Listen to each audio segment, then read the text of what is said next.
Good morning and welcome to Sri Lanka Morning Show. We've got Sanji Caldera from Salji Caldera and Associates with us again in the studio. Good morning, Salji. Good morning, Sonali. Thank you for joining us today. Yeah, thank you for having me today. Continuing on from our last discussion, we'd like to know a bit more about what students have in store for them once they've graduated in Australia. Yes, look, in my last program, I was talking about the benefits and the incentives for international students. And we spoke at that time that anybody who did a bachelor's degree would get from 2 to 4 years.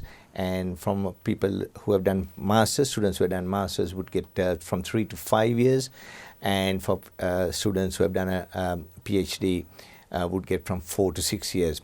However, I need to qualify that extra 2 years will be given for students who study certain professions. There's a whole list of these professions, and so they will qualify. We would know the exact list on 1st of July.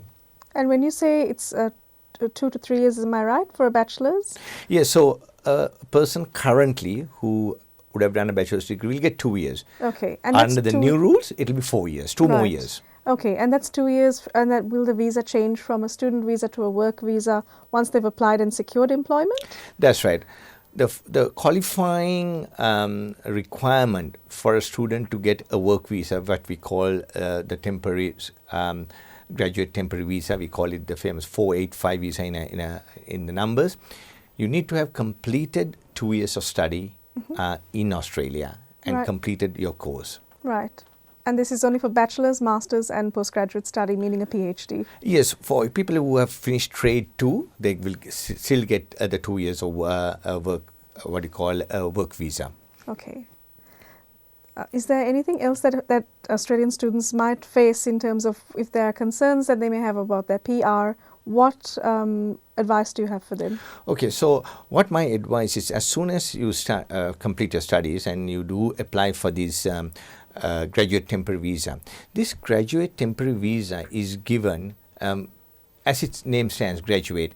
This is about giving the students an opportunity, and they've extended this period so that they have been given plenty of opportunity to improve their skills, get their work experience, improve their English, find employers, and carve their pathway for permanent residency. So it's very, very important that they use graduate temporary visa to improve their skills and have different pathways, either through general skill migration or through employer sponsorship. So it's sounding like it's becoming easier for students to then kind of integrate into Australian society and remain here in the longer term through permanent residency. That is correct. So what the department is doing is it's giving the students more opportunity, more time to get to those benchmarks. But they must use the graduate temporary visa very carefully, making sure that they work in their area of study. Right. Okay.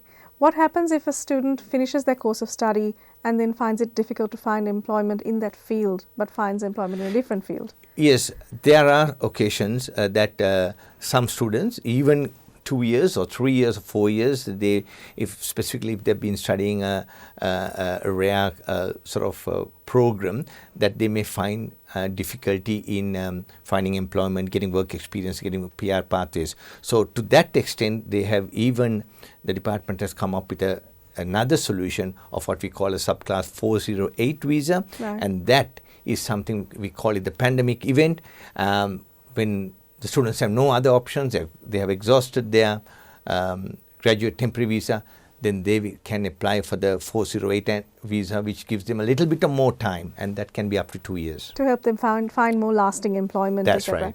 That's really good, Sanji, that there are some alternatives. If you're stuck, then there's still hope. Yes, there are lots of opportunities for students, but as I said, they can't take it easy, but the department has given more and more opportunity from a time aspect of it for them to get ready. It's sounding like students overseas in Sri Lanka or wherever they may be, if they're thinking of migrating to Australia, then this is the time. Yes, it is very attractive, but I must say that their primary purpose when they come as students should be to study. Yes. Getting their permanent residency is secondary, but they do know now that there are so much of opportunities after their studies to finally carve a pathway for their permanent residency. And I suppose it's very attractive to students who are applying for their first bachelor's degree or undergraduate study at a very young age, just finished high school, because they can still choose the pathway of choice that could lead to, a more permanent lifestyle. That's exactly right. And students who are finishing their studies after 1st of July and or coming to Australia after 1st of July would have a certain advantage. But still opportunities for students, who, say, more mature students to retrain as well. Yes, you need to satisfy the department that mature students are genuine, and that over the years after their university entrance examinations that they have had a clear pathway. So genuineness is very, very important. What defines a clear pathway, Sanjay? Clear pathway is what have you done after your secondary school studies, what work have you done, what studies have you done, so that they have to prove to the education institution that you're a genuine student.